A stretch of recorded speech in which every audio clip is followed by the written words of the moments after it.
Assalamualaikum warahmatullahi wabarakatuh. Kami dari kelompok Waalaikumsalam. 10 Teknik Perencanaan Pembangunan akan mempresentasikan materi tentang perencanaan strategis atau Renstra dan angka pengganda pendapatan. Untuk anggota kelompok kami, yang pertama yaitu ada Nadia Joli Pratiwi, yang kedua ada Emriki Fareja, dan yang ketiga ada Al-Hazar, saya sendiri. Baiklah, untuk submateri pertama akan dibawakan oleh Emriki Fareja. Kepada Emriki Fareja, disilakan.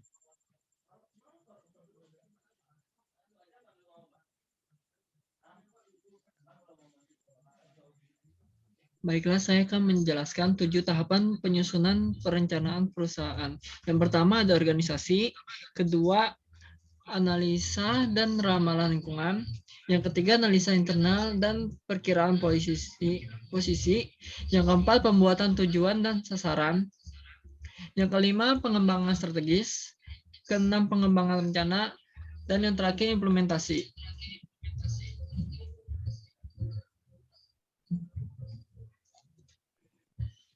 Untuk tahapan organisasi, yaitu kegiatan yang perlu dilakukan sebelum proses perencanaan perusahaan. Yang pertama adalah membuat dan mengkomunikasikan tujuan-tujuan perusahaan. Yang kedua, menentukan sumber daya dan tanggung jawab perencanaan. Yang ketiga, menentukan jadwal pembuatan rencana. Dan yang terakhir, mengidentifikasi kebutuhan data internal.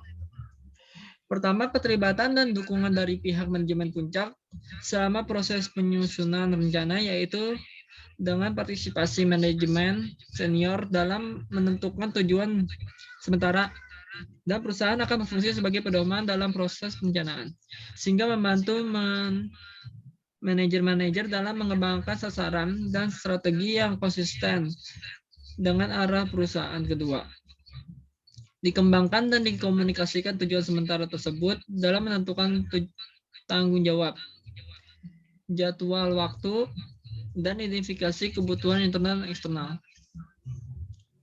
Yang selanjutnya ada ramalan dan analisa lingkungan.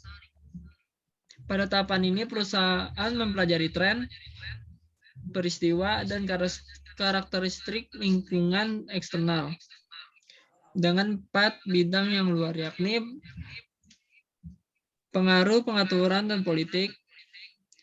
Yang kedua, perkembangan teknologi. Yang ketiga, keadaan pasar. Yang keempat, perekonomian.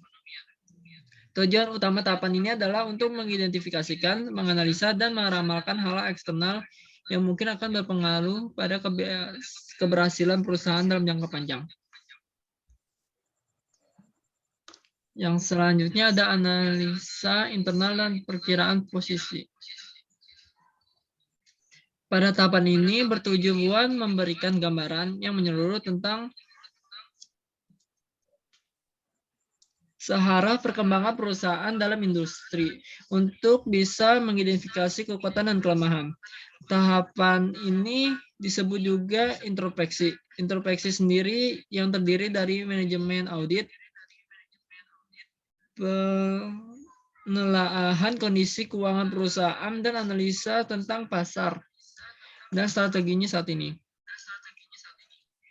Di awal dilakukan pengamatan mengenai posisi dan memberikan gambaran yang objektif tentang keadaan perusahaan saat ini.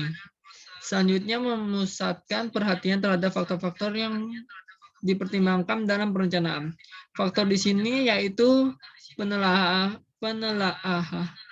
fungsi utama yang dijalankan perusahaan, seperti pemasaran, teknik, produksi, keuangan, dan personal. Tujuan utama dari tahap ini adalah mengetahui kekuatan dan kelemahan perusahaan dan fungsi-fungsi manajemen. Sekian presentasi dari saya kembalikan ke moderator. Oke, baik. Terima kasih kepada Emriki Fareja. Oke, baik.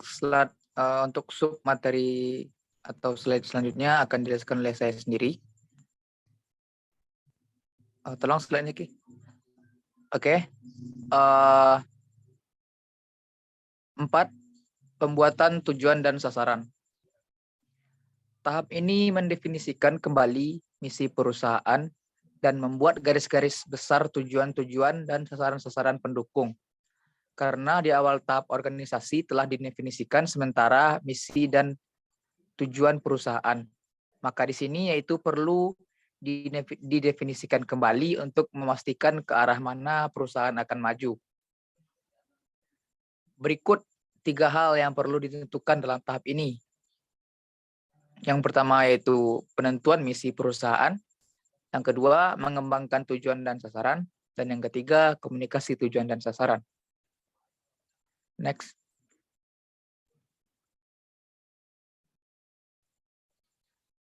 Yang kelima yaitu pengembangan strategis. Tahapan ini adalah untuk mencari tindakan strategis yang memungkinkan untuk dilakukan perusahaan. Strategi dapat dihubungkan dengan segala kegiatan dari organisasi seperti pasar, produk, pembelanjaan, diversifikasi, penentuan harga, dan sebagainya. Kemudian dilakukan pemilihan waktu dan sumber daya yang kemudian dinilai serta memilih strategi yang mana yang akan dilakukan. Untuk bagannya yaitu rumuskan berbagai strategi alternatif seperti produk dan pasar, kemungkinan diversifikasi, lalu taksirlah waktu dan sumber daya yang diperlukan, dan menilai dan memilih strategi.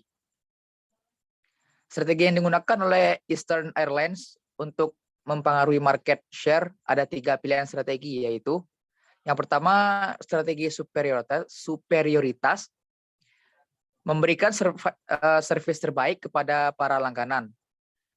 Yang kedua yaitu strategi ekuivalen, yaitu menyesuaikan diri dengan pesaing. Yang ketiga yaitu strategi inferioritas, yaitu menjadi lebih rendah atau sederhana daripada pesaing. Berikut strategi yang juga mungkin digunakan adalah yang pertama, tidak melakukan apa-apa atau do nothing. Yang kedua, menutup bagian atau produk yang tidak menguntungkan. Yang ketiga, melakukan spesialisasi. Yang keempat, integrasi. Yang kelima, diversifikasi. Dan yang terakhir, memperluas ke pasar internasional. Next. 6, yaitu pembuatan tujuan dan sasaran.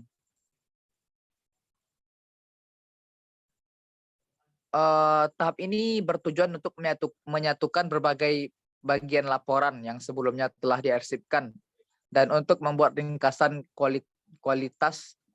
kualitatif dan kualitatif. Laporan rencana perusahaan tersebut disusun sebagai berikut. Yang pertama, pandangan pihak eksekutif atau ringkasan kualitatif. Yang kedua, ramalan lingkungan. Yang ketiga, perkiraan posisi. Yang keempat, rencana-rencana perusahaan, antara lain misi, tujuan, strategi, dan lain-lain. Dan yang kelima yaitu ringkasan-ringkasan finansial atau ringkasan kuantitatif. Next. Yang ketujuh yaitu implementasi. Implementasi rencana perusahaan menyangkut aktivitas yang diperlukan untuk memonitor pelaksanaan terhadap rencana dan untuk menjamin dasar yang konsisten untuk rencana-rencana tahunan. Secara terperinci akan diuraikan kegiatan-kegiatan apa saja yang perlu dilakukan pada tahap perencanaan tersebut, beserta keterkaitan masing-masing tahap tersebut. Untuk bagannya, buat dasar yang konsisten untuk anggaran tahunan, buat dan pasang sistem monitoring dan laksanakan rencana tersebut.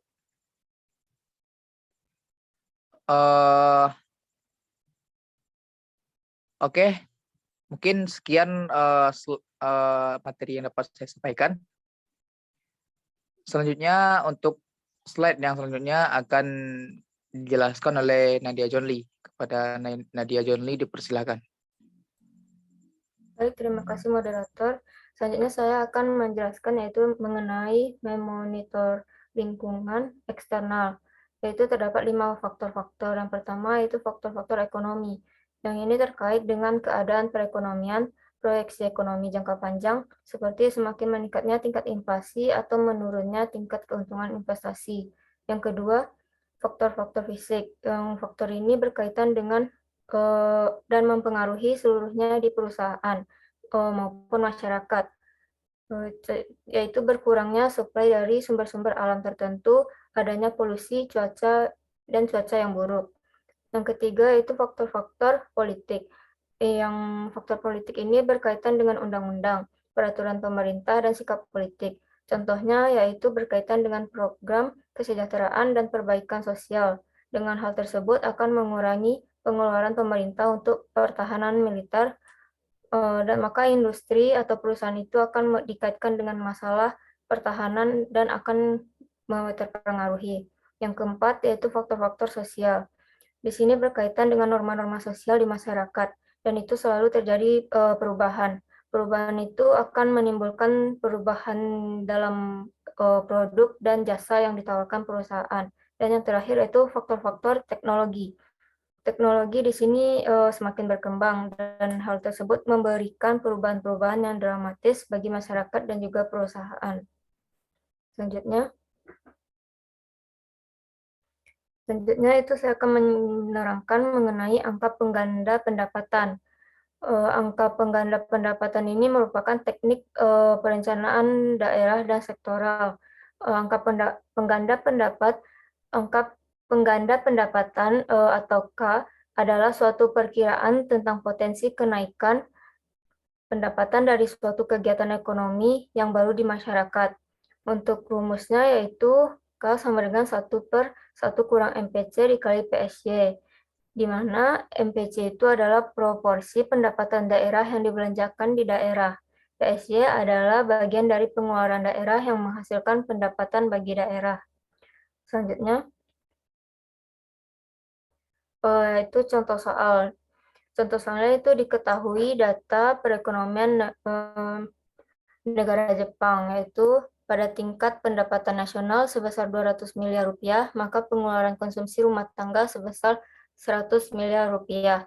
Sedangkan apabila pada tingkat pendapatan sebesar 250 miliar rupiah, maka konsumsi rumah tangga naik menjadi 150 miliar rupiah. Kemudian terdapat 0,54% dari pengeluaran daerah tetap yang merupakan pendapatan daerah tersebut.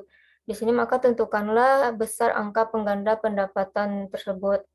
Selanjutnya, yaitu jawabannya diketahui ada nilai C1 100, Y2 dan 115, Y1 itu 150, Y2 182, PSY itu 0,58. Yang ditanya itu adalah K.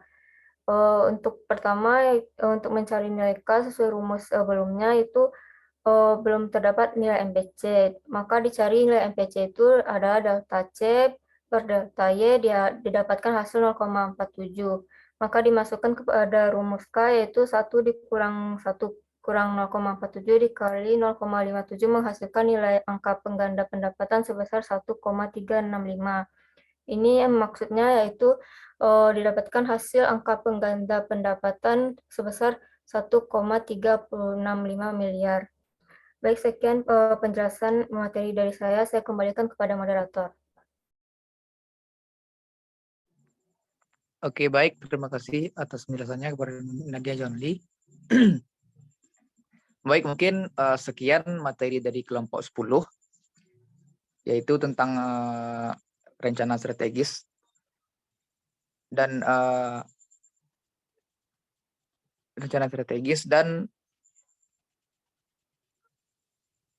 penyusunan rencana perusahaan. Oke, lebih dan kurangnya penjelasan dari kelompok kami mohon dimaafkan. Kami tutup presentasi dari kelompok kami dengan membacakan Assalamualaikum warahmatullahi wabarakatuh.